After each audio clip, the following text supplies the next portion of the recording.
So yes, hey class 9. Yes, ma'am. To all of you. Yes, I already started up. So we were doing gravitation, and in gravitation now we are going to deal up with pressure in liquids. देखिए हमने जो अभी तक बात की, हमने बात की सॉलिड सब्सटेंसेस की, राइट? वो ऑब्जेक्ट्स थे जो एक दूसरे पे एक ग्रेविटेशनल फोर्स लगा रहे थे as per the universal law of gravitation. But when you talk of liquids, liquids जो होते हैं they also exert pressure, right? हमें मालूम है वो प्रेशर एक्सर्ट करते हैं. और similarly, the thing is with gases also. So the substances which can flow very easily, those are known as fluids. तो हमारे fluids क्या हुए बेटा? The substances which can flow, right? So fluids are basically they can flow in any direction, right? अगर आप देखो पानी अगर आपसे गिर जाए, राइट, आपके टेबल पे पानी गिर जाए तो इट स्टार्ट्स फ्लोइंग. जहां पे भी उसको स्लैंट हाइट मिलेगी वहां पे वो फ्लो करना शुरू कर देता है. अगर स्लैंट हाइट भी नहीं है तब भी it will drag itself, right? वो ड्रैग करता करता निशान जो सपूत है वो छोड़ ही देता है, राइट? सो पता चल जाता है मम्मा को कि यस यहाँ पे पानी गिरा था. सो फ्लूइड जो है वो हर डायरेक्शन में फोर्स एक्सर्ट करता है, इवन चाहे वो अपवर्ड है, डाउनवर्ड है, साइडवेज है, एवरीवेयर. सो फ्लूइड का ये एक कैरेक्टरिस्टिक फीचर है कि it exerts pressure in all directions, right? Pressure in all directions. Clear? Yes, is it clear? Yes, Okay. अब हम बात करते हैं, जब हम फ्लूइड्स की बात कर रहे हैं स्पेशली हम बात करेंगे लिक्विड्स के बारे में. अब लिक्विड्स में एक प्रॉपर्टी है विच इज बायोन्सी, राइट? अब ये एक ऐसी प्रॉपर्टी है जो हमेशा हमें फैसिनेट करती है. हमेशा हमें ये लगता है कि यार ये क्या चीज है, लाइक है ना? आपने कभी देखा होगा जो अगर आप पानी के आसपास अगर आप स्विमिंग के लिए जा रहे हैं या you are very fond of playing in water, तब आपको एक फिनोमेना पता चलेगा. जैसे फॉर एग्जांपल सपोज करो ये एक आपके पास वेसल है जिसमें देयर इज वाटर, राइट? हम पानी लेके चल रहे हैं और आपने इसमें एक मग को अंदर रखना है. अब क्या होगा, मग जो होगा it is filled with air. अगर आप उसको ऐसे ही छोड़ दोगे तो मग जो है वो यहीं पे रहता है, right? It will not go inside the water. तो जब आपको उसको पानी में डालना तो you have to apply some force. आपको डाउनवर्ड के लिए उसके अंदर फोर्स अप्लाई करनी पड़ती है, अदरवाइज जब आप उसको छोड़ देते हो again it will bounce back, वो फिर से बाउंस बैक होता है, right? You getting my point? Yes, right? आपके पास एक वेसल है, आपने उसमें मग को अंदर उसको डुबो देना है. आप डुबो नहीं पाओगे अनटिल अनलेस आप उसमें फोर्स अप्लाई करो या आप उसको पानी से पूरा फिल कर दो. अगर आप उसको पानी से नहीं फिल करोगे तो it will B jump of over on the surface, वो दोबारा जंप ऑफ होके आ जाएगा, राइट? अब इससे क्या अंदाजा लगाते हैं हम कि यार पानी के अंदर कौन बैठा है जो धक्का लगा रहा है? वो हमारे मतलब उस ऑब्जेक्ट के ऊपर it is applying force, right?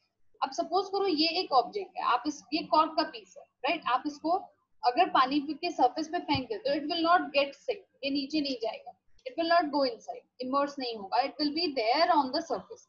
लेकिन हाँ अगर आप इसको यहाँ से फोर्स अप्लाई करोगे तो ये चला जाएगा. That means you had to apply some force. कुछ कॉन्ट्राडिक्टरी फोर्स थी जो इसको, और जैसे ही आप इस फोर्स को हटाओगे ना ये वापस से जंप अप करके ऊपर आ जाएगा. क्यों? कुछ था अंदर पानी में, कोई था? नो, कौन था? राइट? सो यहाँ पे कौन था? It was a force, it was force which was exerted by that liquid. पानी वो एक फोर्स एक्सर्ट कर रहा है. That upward force is your buoyant force, right? And tendency to exert this force is buoyancy, right? ये एक property है जिससे वो जो वाटर है वो आपका क्या कर रहा है? Yes, right? क्या कर रहा है? फोर्स एक्सर्ट कर रहा है, लेकिन उसके डायरेक्शन क्या है? अपवर्ड्स, ऊपर की तरफ फोर्स एक्सर्ट कर रहा है. So that is termed as upthrust. ठीक है, right? This is upthrust, right? और ये जो है upthrust, this is actually your buoyant force, right? और ये जो टेंडेंसी है इस फोर्स को अप्लाई करने की, this tendency is basically buoyancy, right? Right, clear हुआ? यस. सो इसका क्या मतलब है? और yes, ma'am. सेकंड इज, देखो अगर आप किसी भी ऑब्जेक्ट को पानी में रख रहे हो, जैसे सपोज करो आपने you are there taking in bath, तो जब आप मग ले रहे हो, मग में जब आपने पानी फिल किया जब तक वो बकेट के अंदर है, मतलब it's there inside the water surface, पानी के अंदर ही है वो, तो आपको बड़ा हल्का लगता है उठाना। जैसे ही आप उसको बाहर निकाल दो, एकदम से आपको लगता है यार कुछ बड़ा भारी सा हो गया, राइट। सो इसका क्या मतलब हुआ कि जब भी कोई भी ऑब्जेक्ट जो है वो पानी में होगा तो हमें वो एपरेंटली लाइटर लगता है, हल्का लगता है, राइट। अब वो हल्का क्यों लग रहा है? क्योंकि एक जो वाटर है that is applying a kind of upthrust, right. और वेट क्या होता है? वो नीचे की तरफ लगता है, यहाँ पे उल्टी डायरेक्शन में लग रहा है, दैट इज वाई हमें वो एपरेंटली हल्का लगता है, right. It appears to be lighter, right. ठीक है बेटा, हल्का लग रहा है। सो ये जो टेंडेंसी थी, जो ये यस मैम। फोर्स अप्लाई की गई, this is basically buoyancy. Buoyant force समझ में आ गया? It is your up thrust, ऊपर की तरफ थर्स्ट अप्लाई करना is known as up thrust. अब आता है भाई ये कहाँ से मैम चीज आ गई, राइट। अब कोई भी लिक्विड है ये करी क्यों रहा है, उसको जरूरत क्या है, राइट। अब देखो 8th क्लास में we had studied about the concept of pressure, हमने प्रेशर के बारे में काफी डिटेलिंग में पढ़ा है। तो अगर आपको याद हो, हम ये बात करते थे कि एक लेवल पे अगर आप पानी में देखोगे, एक लेवल पे प्रेशर हमेशा सेम रहता है। और लिक्विड की एक खास बात हमने अभी करी है कि वो हर डायरेक्शन में क्या करता है? फोर्स अप्लाई करता है, प्रेशर अप्लाई करता है। सो हमने यहाँ पे एक वेसल ले लिया, ठीक है, ये लो, ये हमारा एक इसमें पानी है, राइट। अब सपोज करो ये एक ऑब्जेक्ट है, ठीक है, हम यहाँ पे थोड़ा सा पानी और भर लेते हैं। अब देखो हमने बोला कि भाई जो फ्लूइड है वो क्या है?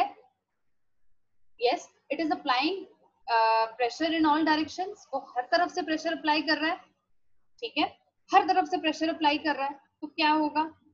यहाँ से भी प्रेशर आ रहा है, राइट, यहाँ से भी प्रेशर आ रहा है। मैं एक मिनट कलर चेंज कर लेती हूँ, okay,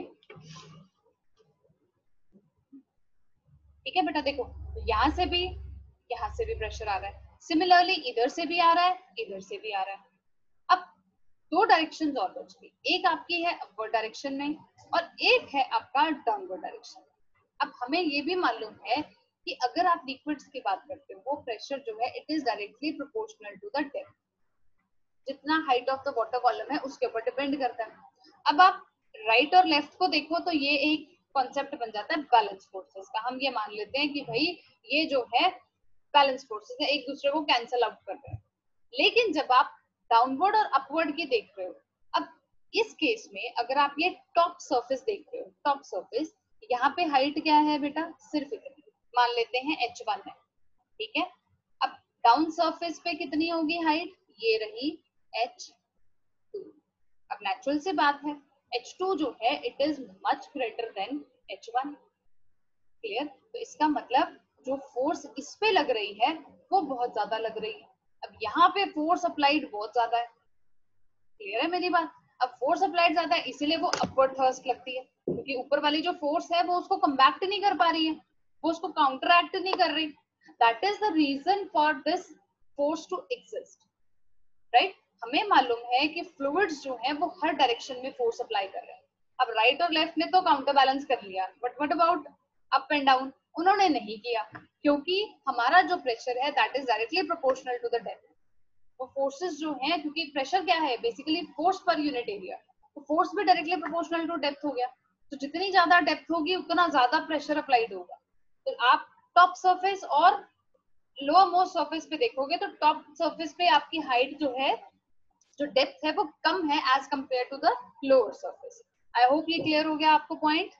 yes, causes of the point ma'am force. की आवाज क्रैक हो रही है। आवाज क्रैक हो रही है पर बच्चा, I am getting the full range, मतलब range is full, I don't know why,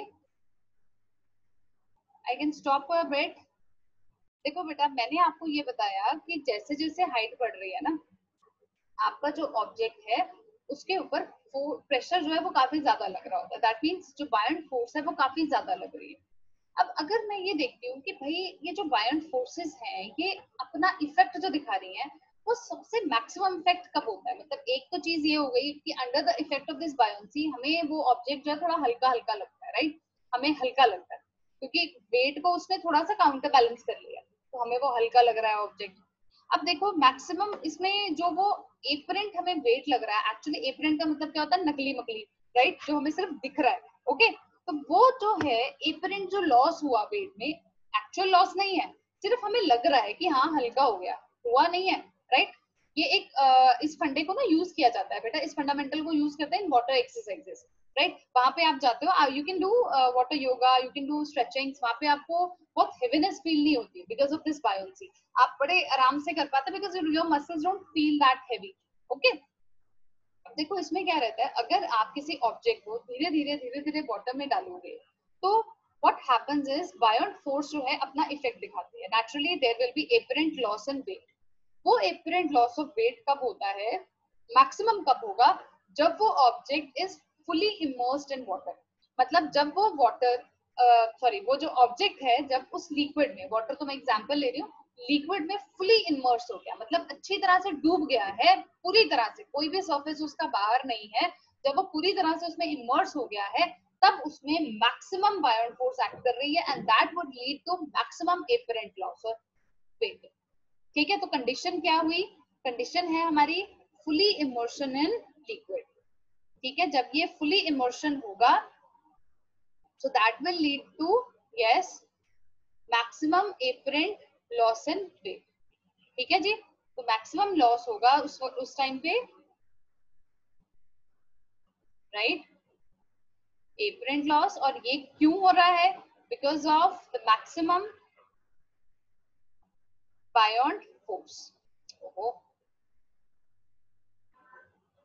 right. Clear है बेटा, समझ आ गई अब आपको, ये अच्छी तरह क्लियर हो गया, आई Yes, ma'am. Hope. Yes, okay. अब चलते हैं बेटा, हमारा जो ये बायोन्ट फोर्स था इसका इसको कौन कौन चीजें इसके ऊपर असर डाल सकती है, राइट। किसकी इतनी हिम्मत है जो बायोन्ट फोर्स को धमका के चली जाए, राइट। तो अब देखते हैं किसकी हिम्मत है। पहली हिम्मत होती है जो वो ऑब्जेक्ट है जिसे आप उस लिक्विड में इमर्स कर रहे हो उसकी कितनी वॉल्यूम है, राइट। पहला जो फैक्टर है जो आपकी बायोन्ट फोर्सेस को इफेक्ट कर रहा है, right. I am just writing it down, the factors affecting, right, buoyant forces. ये कौन से फैक्टर्स होते हैं, पहला फैक्टर है आपका, the very first factor is the volume of object. हम यहाँ पे बात कर रहे हैं, हमने नेचर ऑफ ऑब्जेक्ट के बारे में बात नहीं की, हमें नहीं लेना देना, हमें सिर्फ ये लेना देना है कि वॉल्यूम क्या है उस ऑब्जेक्ट की, राइट। आप उस लिक्विड में कितना वॉल्यूम ऑफ ऑब्जेक्ट को आप इमर्स कर रहे हो, राइट। क्योंकि जैसे जैसे आप ऑब्जेक्ट को उसमें इमर्स करते जाओगे, जैसे जैसे वो वॉल्यूम बढ़ेगी आपकी बायोन्ट फोर्सेस बढ़ेगी, राइट। सो ये डायरेक्ट वेरिएंस दिखा रहा है with the buoyant force, right. So it is showing the direct variance, right. Direct variance show करता है। डायरेक्ट वेरिएंस का मतलब क्या होता है बेटा जी, जब वॉल्यूम इंक्रीज हुई बायोन्ट फोर्स अपने आप इंक्रीज हो गई, और मैक्सिमम कब हो जाती है, जब वो ऑब्जेक्ट जो है वो फुली इमर्स हो गया उस पर्टिकुलर लिक्विड में। क्लियर हो गया, ये एक फर्स्ट पॉइंट क्लियर है, yes. Next is density of, Yes, ma'am.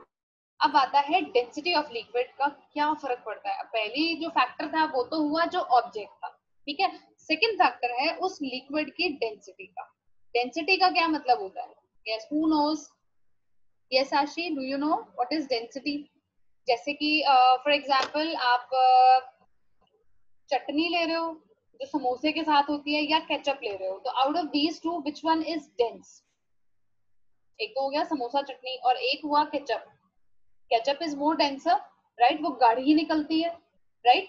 गाढ़ी चीज इज डेंसर, उसका क्या मतलब होता है कि मास पर unit volume, that is your density, okay. Density का मतलब यही होता है मास पर यूनिट वॉल्यूम। अब वो लिक्विड की कैसे है उसके ऊपर डिपेंड करेगी बायोन्ट फोर्सेस कैसे एक्ट करेंगी। अब नेचुरल सी बात है कि जैसे जैसे डेंसिटी बढ़ती है हमारा बायोन्ट फोर्सेस का मैग्नीट्यूड बढ़ता जाता है, तो इसका मतलब ये भी डायरेक्ट वेरिएंस शो करती है, ओके। डायरेक्ट वेरिएंस शो हो रहा है, और इस डायरेक्ट वेरिएंस का मतलब ही यही है कि भाई जैसे ही हमारी डेंसिटी बढ़ी हमारी बायोन्ट फोर्सेस अपने आप इंक्रीज हो गई। अब इसका एग्जांपल, सबसे अच्छा एग्जांपल है कि it is very easy to swim in sea water as compare to fresh water. Why, क्यों, क्योंकि जो सी वाटर है उसकी डेंसिटी ज्यादा होती है as compare to fresh water. क्यों, क्योंकि सी वाटर में तो बहुत सारा सॉल्ट मिला हुआ है, कई तरह के सॉल्ट्स मिले हुए हैं, which increases its density thereby increasing its buoyant force, तो वो एक अपवर्ड फोर्स जो है, अपवर्ड थर्स्ट जो है वो बहुत ज्यादा लग रहा है, right? So it increases directly proportional है। दोनों फैक्टर्स हमारे कौन से फैक्टर्स हैं? पहला है बेटा, it is the volume of the object which is being immersed in that liquid, and the second is the density of the liquid, and both of the factors they have a direct impact on the buoyant forces. Clear हो गया बेटा जी? Yes, दोनों factors clear है?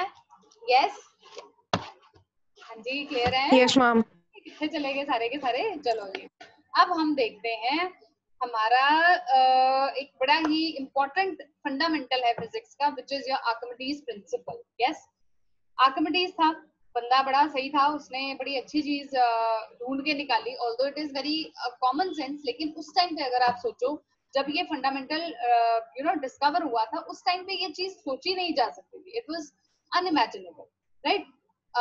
आपने सबने इसकी story तो सुनी होगी that he had been given, एक किंग था, उसका क्राउन बन के आया, तो किंग को लगा कि यस मैम। विलर है, उसने कुछ लोचा किया है, बीच में से घपला किया है, but there was no other method to verify that thing, तो उनको पता नहीं था कि हम कैसे गोल्ड की प्योरिटी को चेक करें।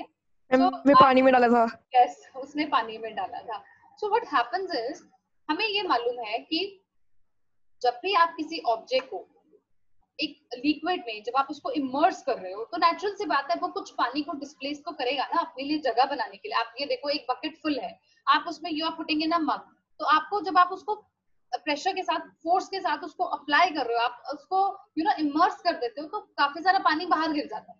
वो पानी किसके बराबर होगा? दैट पानी जो डिस्प्लेस हुआ, that will be equal to the weight of the, क्या, जो आपका ऑब्जेक्ट है, राइट? उसका एक फोर्स लग रहा है उसको, राइट? जितना वो फोर्स जो अपवर्ड थ्रस्ट था वो किसके बराबर हुआ भाई? जो आपने पानी डिस्प्लेस कर दिया, जो नीचे गिर गया, उसके वेट के बराबर है, राइट? क्लियर हो गया मेरी बात? सो इसका ये मतलब बना कि सीधी सीधी बात है, जो उस ऑब्जेक्ट ने जितना पानी गिराया, that will be equal to the buoyant force. हमें पता चल गया फिर, राइट? सो इसको हम कैसे लिखते हैं? When an object is fully और partially immersed in a liquid, it experiences a buoyant force which is equal to the weight of the liquid displaced by the object. ठीक है? तो क्लियर, अगर हम छोटी सी इसको सिंपल भाषा में लिखना चाहें तो कैसे लिखें? पहले तो हमारे आते हैं आर्किमिडीज प्रिंसिपल, राइट?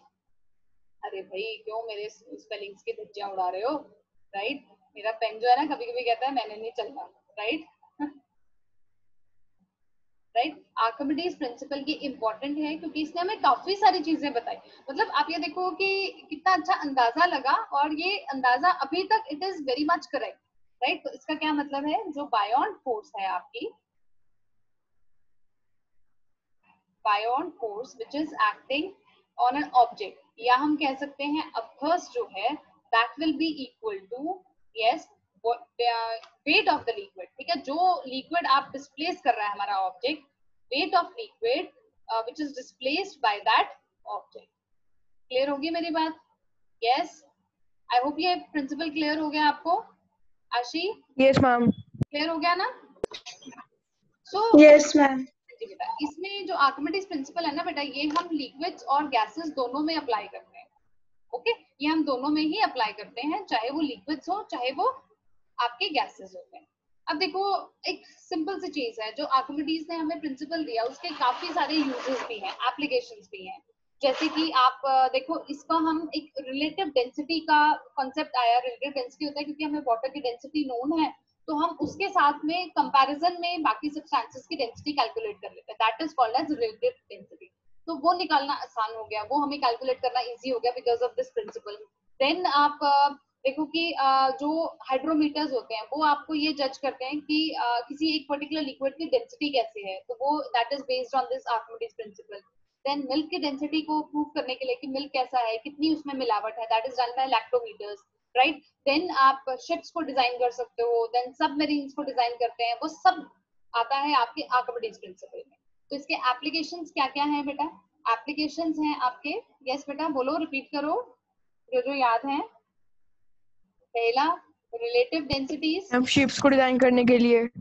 तो एक मिनट, मैंने जो पहले लिखना शुरू कर दिया मैं वो लिख देती हूँ। Relative densities calculations, right? Yes. Next point हमें भव्य ने बताया, designing of ships and submarines. Yes, very good. Designing of ships and submarines. Okay, clear. Next. Yes बेटा जी. Checking the purity of milk. Yes, lactometers जो होते हैं उसमें. Then you have hydrometers, right? ये इसकी आ गई एप्लीकेशंस. क्लियर है बेटा जी? यस. अब आता है कॉन्सेप्ट. ठीक है, ये तो हमने कर लिया कि हमें आर्किमिडीज प्रिंसिपल के हिसाब से ये पता चल गया कि एक ऑब्जेक्ट था, हमने उसको जब इमर्स किया उसने कुछ लिक्विड को डिस्प्लेस किया.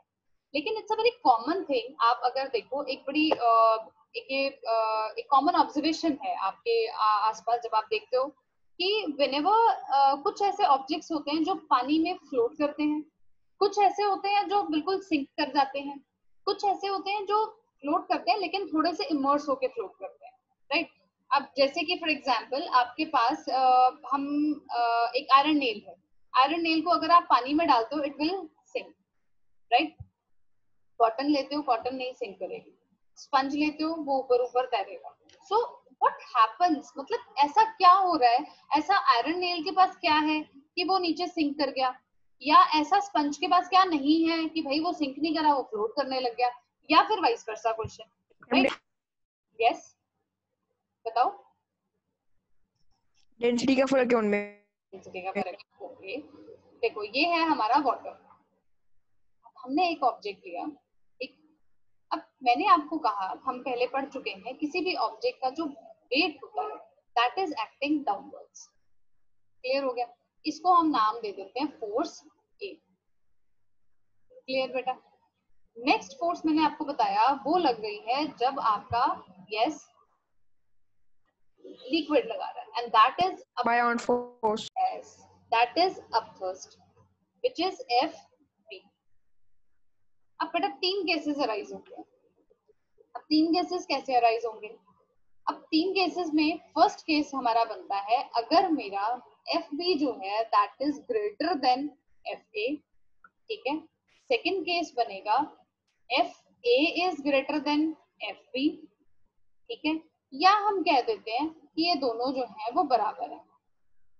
ठीक है, बिल्कुल बराबर है. ओके. अब Bhavya, can you think of the situation अगर आपकी अपथर्स्ट जो है वो आपके वेट से ज्यादा है तो क्या होगा? ओके, यस, बिल्कुल ठीक है पार्थ आपकी बात. वो सिंक फ्लोट करेगा. सॉरी, एक बार दोबारा बोलो. वो क्या करेगा? फ्लोट. फ्लोट करेगा. ओके, ठीक है जी. फ्लोट करेगा या वो ऊपर उठ जाएगा फिर फ्लोट करेगा, क्योंकि फोर्स ज्यादा है, राइट? उसको फोर्स ज्यादा, सॉरी, उसको फोर्स ज्यादा अप्लाई हो रही है. सॉरी मेरा पेन नीचे गिर गया था, आई एम सॉरी. हाँ जी. सो फोर्स, देखो लिक्विड उसको फोर्स लगा रहा है, राइट? आप देखो, जैसे सपोज करो ये एक, I have a plate, right? मैंने इसको ऐसे पुश किया तो ये चीज राइज करती है ऊपर, राइट? वो ऑब्जेक्ट के ऊपर एक फोर्स आ रही है तो वो ऑब्जेक्ट एकदम से ऊपर राइज करेगा और फिर फ्लोट करना शुरू हो जाएगा. क्लियर है मेरी बात? जब हमारी बायोन फोर्स आता है तो क्या होगा? ऑब्जेक्ट जो है it will rise to the surface, right? Rises to surface and then floats. ठीक है. अब मुझे ये बताओ आशी, आप बताओ, अगर वेट जो है that is more as compare to the buoyant force तब क्या होगा?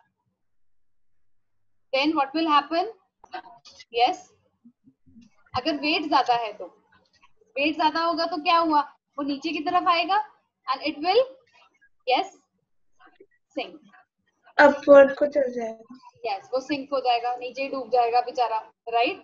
अगर हमारी ये दोनों फोर्सेस बराबर हैं, यस करेगा, फ्लोट करेगा, सिंपली फ्लोट करता रहेगा, तैरता रहेगा. क्लियर है? ये तीन केसेस जो हैं ये आपको समझ में आने चाहिए, राइट? ये वैसे तो हम इनके बारे में जो डिटेलिंग है वो हम हायर क्लासेस में जाके पढ़ते हैं. This is just an introductory session for you guys. लेकिन ये एक डेली ऑब्जर्वेशन है तो मुझे ऐसा लगता है आपको पता होना चाहिए इसके बारे में, राइट? क्लियर है? समझ आ गई? Yes Bhavya, can you repeat? Yes ma'am. हाँ जी बेटा, रिपीट कर सकते हो. यस बेटा, तीनों केसेस रिपीट करो. यस बेटा. यस, समटाइम्स क्या होता है बच्चे इसमें कंफ्यूज हो जाते हैं कि मैम ग्रेटर और लेसर का कॉन्सेप्ट नहीं समझ में आ रहा.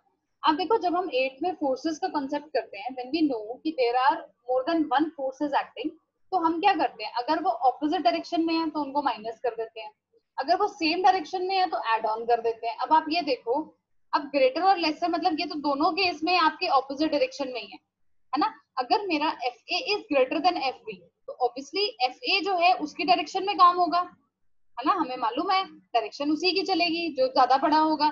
सिमिलरली अगर F B is greater than F A तो एफ बी के डायरेक्शन में काम होगा, राइट। अगर दोनों इक्वल हैं वो दोनों ने कैंसल आउट ही कर दिया एक दूसरे को, राइट। तो वो बैलेंस फोर्स का कॉन्सेप्ट आ गया। अब आता है बेटा हमारा प्रिंसिपल ऑफ फ्लोटेशन। हमने यस की आवाज क्रैक हो रही है। कोई इश्यू नहीं बेटा, चलो अभी देखो, ठीक है। देखो बेटा अभी हमने फ्लोटेशन के कॉन्सेप्ट करा कि कैसा एक ऑब्जेक्ट होगा, वो क्यों सिंक करेगा और क्यों फ्लोट करेगा। On the basis of these observations we have framed the principle of flotation, जिसके ऊपर आपके बहुत सारे फंडामेंटल्स जो है वो काम करते हैं डेली लाइफ के, आप ऑब्जर्वेशंस को जस्टिफाई कर सकते हो। अब इसमें क्या होता है, एक ऑब्जेक्ट जो है वो तभी फ्लोट करेगा जब if the weight of the object is equal to the weight of liquid displaced by it. समझ आ गई? Yes. Principle of flotation simple भाषा में क्या कह रहा है कि weight of object, right, it is equal to, right, weight of the liquid displaced by it, weight of liquid displaced by it.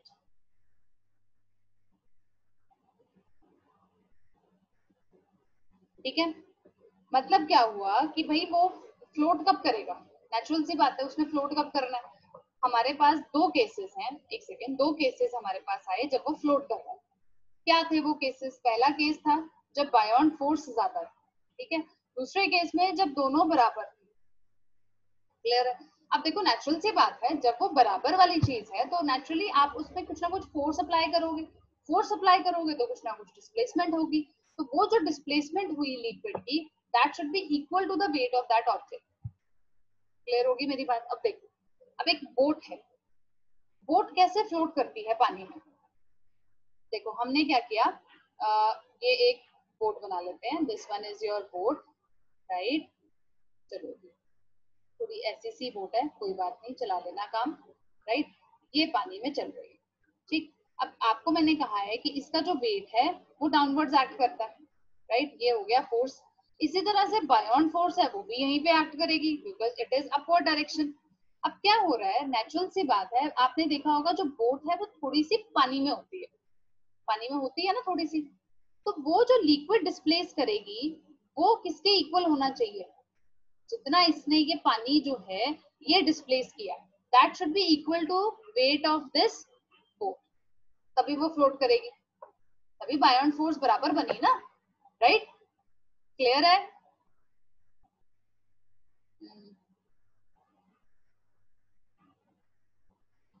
एक सेकेंड बेटा, चलो। तो अब देखो जी, ये बात हमारी हो गई कि भाई इस बोट ने क्या किया, पानी डिस्प्लेस किया और वो इक्वल था उस ऑब्जेक्ट के वेट के हिसाब से, ताकि जो हमारी फोर्सेस लग रही थी वो बराबर लगे और हमारा जो थर्ड केस है वो फ्लोट करता रहे, मतलब बायोन फोर्स और वेट ऑफ द ऑब्जेक्ट जो है वो एक दूसरे को नलिफाई कर दे। क्लियर हो गया? अब आपने देखा होगा क्या होता है, जैसे कि जो कोस्टल एरियाज है वहां पे तो फेरिंग होती है, किसमें? बोट में होती है, स्टीमर्स होते हैं, काफी लोग बैठे होते हैं उसमें, राइट। सो ठीक है, तो क्या होगा, यस पार्थ आप लीव कर दो बेटा क्लास, अगर आपको काम है, like if it's really necessary तो you can leave the class बेटा, ठीक है, ओके। अब देखो क्या होगा इसमें, अब हम सपोज करो इसमें पार्थ का जो मेरा है, अच्छा ये आशी का है, ओहो सॉरी सॉरी, वो पहले ना पार्थ लिखा आ रहा था। ओके बेटा आप लीव कर दो, कोई बात नहीं, कोई नहीं, अगर ऐसा जरूरी काम है तो जस्ट मैं वीडियो देख लूंगी। हाँ कोई बात नहीं, यस मैम वीडियो देख। ओके चलो हाँ ठीक है बेटा। अब इसमें क्या हो रहा है, धीरे धीरे पर्सन्स बैठना शुरू हो जाएंगे, तो नेचुरल सी बात है, आपने देखा होगा थोड़ा सा वो नीचे की तरफ जाती है, राइट, बोट जो है वो थोड़ा नीचे की तरफ जाएगी, क्यों? क्योंकि वेट जो है इट इज एक्टिंग डाउनवर्ड्स, धीरे धीरे भाई उसमें लोग भरे जा रहे हैं, भरे जा रहे हैं, भरे जा रहे हैं। एक पॉइंट ऐसा आएगा जब वो मैक्सिमम वाटर डिस्प्लेस कर रही है, उस टाइम पे आपकी बायोन फोर्स मैक्सिमम, उसके बाद वो उसको कॉन्ट्रैक्ट नहीं कर पाएगी, फिर क्या होगा, आपका वेट बढ़ जाएगा, दैट मीन्स डाउनवर्ड डायरेक्शन की जो फोर्स है वो इंक्रीज हो जाएगी and the boat will sink. तो इसीलिए हमेशा एक प्रेफर्ड नंबर ऑफ जो पर्सन्स हैं उनको अलाउ किया जाता है। आपने देखा होगा, you must have been to Sukhna lake, बोलते हैं नहीं भाई ये 4 लोगों की बोट है, इसमें से 4 लोग जाएंगे। भाई कि उसको बनाया ऐसे होता है कि इतने वेट से ज्यादा वो नहीं उसको कर पाएगी, बिकॉज हमारी कंडीशन क्या है, जैसे ही आपका जो वेट है that increases against the buoyant force, भाई वहां पे क्या होगा, सिंक हो जाएगी। अब आप हम सिंक करने थोड़ी ना जा रहे हैं, हम बोटिंग करने जा रहे हैं। बोटिंग का मतलब क्या होता है, we want to float on water, right. तो उस केस में क्या होगा, हमारा जो बायोन फोर्स है और जो वेट है that should be around equal to each other, right. Okay fine, clear है, प्रिंसिपल ऑफ फ्लोटेशन क्लियर हो गया? Yes ma'am. ओके